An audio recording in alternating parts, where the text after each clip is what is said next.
I'm Dylan Radigan. I've interviewed nearly every CEO and most world leaders during the past 25 years. And now on Bootstrapping, I'm turning my attention to the new CEOs and the irrepressible entrepreneurs leading the next generation of innovation in the world. Welcome back to Tasty Live. I am Dylan Radigan. Time for another episode of Bootstrapping. Our guest today, Jared Clough, the company Caliber. He's the CEO and a co-founder. Company goes back to 2017. They're in the fitness business using their particular special formula. Jared, before this, was the CMO at Blue Apron, so he certainly knows a couple things about customer acquisition. Although one you're feeding people, and in the other one, I suspect you're telling people to eat not so much. Exactly. You're now an adversary to your former business, Jared. How does Caliber work? What is it? So Caliber is a digital fitness and nutrition coaching business. So what we do is we work with people to help them develop sustainable exercise and healthy eating habits that ultimately lead to pretty transformational changes in their health and wellness. My experience is that I won't say most people, but a large number of people have, at the very least, a general idea of what they should eat or what they should do in terms of fitness, and that the issue tends to be less about one of not being informed and more one of not being engaged or consistent in the discipline to do it. 100%. Yeah, that's absolutely what we hear from our members day in and day out. It's a really interesting problem to be working on because, at the end of the day, adopting a fitness routine is really all about changing your behavior more than it is about motivation. And what we've learned and what the research has shown is that the single best way to affect adult behavioral change is by having a human accountability partner in the mix. And we can all relate to it, right? You meet a gym buddy at the gym that keeps you accountable, or a group fitness class that you enjoy. Having that human support is key to unlocking behavioral change. And so that's exactly what we do. We pair each of our members with a dedicated, accredited personal trainer who watches over them, keeps them accountable day in and day out, reviews their data from their fitness wearable, their activity at the gym, and guides them towards whatever goal it is that they're looking to accomplish. So I couldn't agree with you more. It's really all about driving that sustained behavioral change through humans, unlocking that for other humans. Okay, so Caliber's offering to resolve the, I know what to do, but I'm not doing it issue, which is the number one issue, I think, with health and fitness, is Caliber provides me with someone to report back to each day as to what I did or did not do. Yeah, that's the way that all Caliber is, but I'm saying the way that you sold that component. That's right. Yeah, there's sort of three pieces to the mix. The first thing we do is we set each of our members up with a personalized fitness and nutrition plan. So, what access to equipment do you have? What's your experience level? Do you have any injuries that you're working through? So it's bespoke for you. The second thing that we do is we drop them into an app-based experience. So you have your plan built out for you in the app. And then the other thing that we do that's pretty neat is that our whole experience is gamified. So we'll give you the proprietary progress metrics showing you your progress. We drop it into a live social community within the experience. You can chat with other members. If we went in the app right now, we would see dozens of people that are literally in there enthusiastic live, sharing best practices with each other, photos, videos, recipes. And then the last piece is that we pair you with your own dedicated coach. And so it's that coach that really drives that long-term accountability to your plan, and ultimately is what unlocks the changes that we're trying to help people achieve. And then are you, if you look at the statistics, whether it's gym memberships, whether it's the Peloton craze, whether it's half the treadmills that have ever been sold, the typical pattern is some level of engagement or even hyper engagement. Yeah. Buy equipment, you get the thing, you do the join the gym, whatever. Yeah. And then the utilization of whether it's the gym membership, the fitness app, or the, home gym equipment, declines or disappears over the course of the next 30 to 200 days. Yeah. We've all seen this. This is a human nature. It's human nature. I'm curious how you are even attempting to sort of mitigate that. That is the single biggest thing that gets us out of bed every morning, which is how do you get people actually sticking with a fitness routine? And so, yeah, we've all seen the anecdote, remember back in the day, like the Nordic tracks, it turned into coat hangers, Peloton, sort of the latest version of that race, the same thing over and over again. But that's what we're so laser focused on, is about changing behavior so that people actually stick with a routine over time. And what's most exciting, I would say, about the business that we're building is we're seeing that playing out in the data. So our average coaching member is actually completing 18 workouts a month. They're exercising 40 minutes a day. So profound changes. We had someone write in literally 2 days ago who's been working with a Caliber coach for a year. He's lost 101 pounds, working with us. No Ozempic involved. This is just teaching someone how to exercise and incorporate nutrition thoughtfully into their life with the support of that expert coach. So, that's the problem we're ultimately working to solve, is not having people drop in and drop out and move on to the next thing, giving people a solution that's with them for life. Yeah. So I want to kind of merge what you just said with a totally different conversation, but I'd be shocked if it's not relevant, which is customer retention and expansion of the long-term value of an existing customer is like the bread and butter of all, if you're a CMO, if you're in anything digital, you're like, this is the whole conversation, right? And then so I'd say one part of it is retention and expansion of long-term value. And then another piece of it is targeting, right? Where it's sort of where are the customers for this likely to be?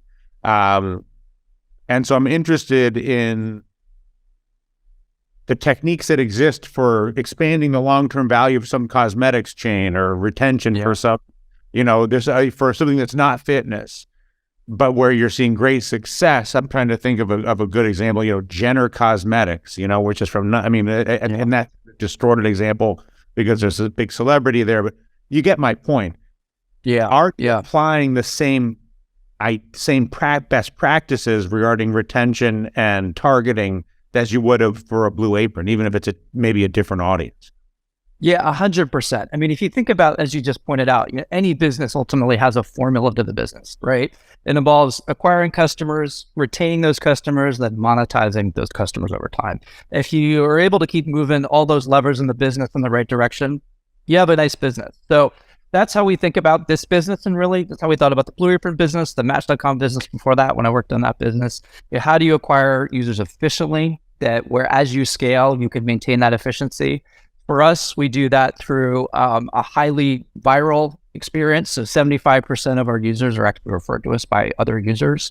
We do that on top of a freemium-led model, which is how we're able to do that. On the retention side of things, it's critically important for any business. I would say at Blue Apron, we really did well on that first part. We brought people in efficiently, but over time, as competitors entered the category, that retention became more challenging. So at Caliber, the way that we attack retention is we've built our product to be social. And so the thinking there is that there's actual network effects we're building into this business. As people invite their friends to join them on Caliber, we see retention go up 10x versus the fitness category average. That's pretty powerful. And then the last piece, of course, is monetization, right? Critically important that we're actually making money off of our users. And we do that through a portfolio of coaching products today. But our vision for this business is to introduce a variety of forms of monetization into the experience. We have people asking us every day, what supplement should I be taking? What protein powder should I buy? Should I be taking BCAAs? What's a pre-workout supplement? There's so many ways to earn more ways into the user's pocketbook, especially in fitness, where there's so much confusion and lack of information or misinformation. Yeah, I mean, the other thing that I think people don't talk about as much as they probably should is the bottom of the funnel. That's one thing, that the technique to filling the top of the funnel is by no means easy, but I think it's increasingly more widely understood. And then so that I'm creating intent, or I'm creating engagement, or I'm creating views, or I'm creating, I'm stopping thumbs, whatever your thing is. And I'm curious what your experience is in terms of moving thumb stoppage into click-through. Yeah. It's such an interesting question, because it's like if someone comes in and then they stop buying, you don't want to lose them forever. You want to somehow keep them in your orbit, right? And we take a little bit of a contrarian approach there, where our users can come in and they can work with us for 3 months with a coach, or 6 months, or 2 months if they want. But what we focus on is making sure, even if they're not working with a coach, they're still retaining on our technology. So we've made our technology free. So you can, step back for a minute, not work with your trainer, have access to our app, your workout history, all of our content. And guess what? If you do a good job with those people, they come back. And that's what we see with our business. It's not atypical for folks to come back after taking a break for a year from working with a coach. Mm-hmm. So that's to your question. Like, that's really our dream, is that we can earn a spot into anyone's pocket. And regardless of whether you're paying us at any point in time or not, we're your go-to solution for fitness and nutrition advice. Do you have a point of view on fitness as well? I mean, in other words, do you have a point of view on what fitness is? Specifically, high interval training versus steady state, and the relevance of carbs versus no carb. Like, there's lots of, as everybody knows, science and points of view on what constitutes fitness. I'm curious how involved with those points of view Caliber is. We are 100% involved in that. So we have a methodology that actually drives what we do. All of our coaches subscribe to our methodology. And look, this isn't hocus pocus. We call it, a science-based, evidence-based methodology, because it is. It's based upon the latest research in exercise science. And it's not going to blow your mind. Basically there's 3 pillars to maintaining a healthy lifestyle. It's strength and cardio activity, it's nutrition, and it's healthy habits. So sleep, water, steps. If you are pulling those levers in coordination, almost anyone can achieve a fitness objective that they're seeking to achieve. And so that's the core of how our business works. We're working with each of our members, and we're pulling the appropriate levers with them to help them get to the goal that they're looking to achieve. We are big advocates, that said, for strength training. Strength training is a hugely beneficial form of exercise. There's research all over the place. You can go to our site and learn about it. But for men in particular, you can reduce the risk of heart disease by 80% or more by ensuring that you are building enough lean muscle mass. So there are manifold benefits to strength training, and I would say strength training really is sort of the core of our methodology. Does that mean that how do you feel about steady state cardio? Cardio I'm a huge fan of cardio. We are huge fans of cardio here on the Caliber. I'll believe it for a minute. I'll prove it to you. I ran at Central Park this morning. No, but I will tell you, with my co-founders, it's a conversation we always have, because some people could be more proponents of strength versus cardio. We're a big believer in meeting the consumer where they are. We want to guide them to the most impactful form of exercise, but we also make sure that they enjoy it. And how's it going? It's been going great. We started this business in 2019. We raised a seed round of financing, went heads down, built the product, launched the coaching business. And then as we got into it, right, people really liked the technology. So just over a year ago, we made our app completely free. So you can go to the App Store, you could download the Caliber app, you can get started, you can use it. And that really has been what's lit the business up, because now we're getting into the pockets of hundreds of thousands of people, teaching folks about our methodology, winning them to the brand for our content, building a relationship with them. And then we use the app as a means for promoting our coaching programs. And so over the last 9 months, the business has really started to take off. We've doubled our app users since December of last year. And we're now starting to focus more on the monetization side of the equation. How do we make sure we convert enough of our users into paying members that we can really show that hockey stick revenue growth? So it's been a ton of fun working in the category. Yeah, I bet. How do you source the trainers themselves? So the trainers actually, believe it or not, come to us. So more than half of our trainers are referred in from our current trainers. A number of other trainers just discover us online. We actually have more supply of trainers than we know what to do with. We only hire about 2% of the trainers that apply to work with us. So we're very, very selective. So there's actually 600,000 accredited personal trainers in the United States. And so, we don't really see supply side challenges on this business like you might see in sort of traditional marketplace businesses. So, that said, we need to ensure that we're always hiring, only the best trainers, but we think we've got it down to a pretty good methodology, where, 95 times out of 100, trainer that we bring on board is going to do a really great job. And then, do you bear any liability if you're training someone? Anyway, yeah, I'm just curious. How do you? I'm assuming you've done everything in your power to not anybody would, but I'm curious how you navigate that piece.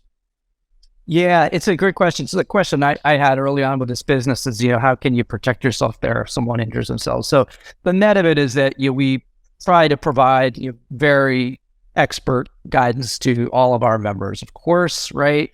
That said, from an insurance standpoint, all of our trainers are insured themselves as you need to be as an accredited personal trainer. And then the company, of course, has an umbrella insurance policy on top of that. So from an insurance standpoint, we're covered. I'm going to knock on wood as I say this, but we have trained thousands of members and have yet to have a report of any injury. And then, so you have a point of view on cold showers? What's your point of view on cold showers? I have a former trainer who I actually saw recently in Luna Beach, who gave, and every time I see him, he has a little something extra for me. And so he gave me like a morning stretching routine that, is a little bit of yoga, a little bit of, whatever, some organized stretching. But the point is that it ends with some deep breathing as a prelude to a 60-second cold shower. Wow. And I think it's pretty great. But I think if you didn't, it almost requires, like if I just went into a cold shower right now, I wouldn't do it. Yeah. But with 5 minutes of stretching and some deep breathing, I think that the resistance and benefit to the cold shower, I don't know about the benefits. The resistance is clearly mental. The benefits apparently are. Yeah.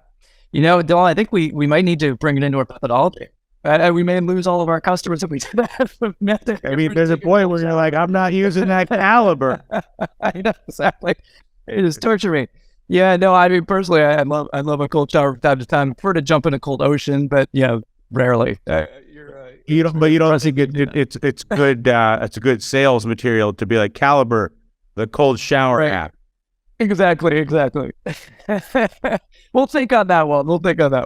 Yeah. Listen, it's big benefits. That's big. It could be counterintuitive. Anyway, cold plunges are a thing. Yeah, that's what I'm saying. You got the Andrew Huberman. All that. It's a whole. It's a whole. Listen, it's a little weird, but it's what's happening. Jared Clough, pleasure to meet you. Congrats. Nice to meet you. Thanks so much. Caliber, the business, bootstrapping, the show, Tasty Live, the network. I'm Dylan Radigan. We'll be back after this.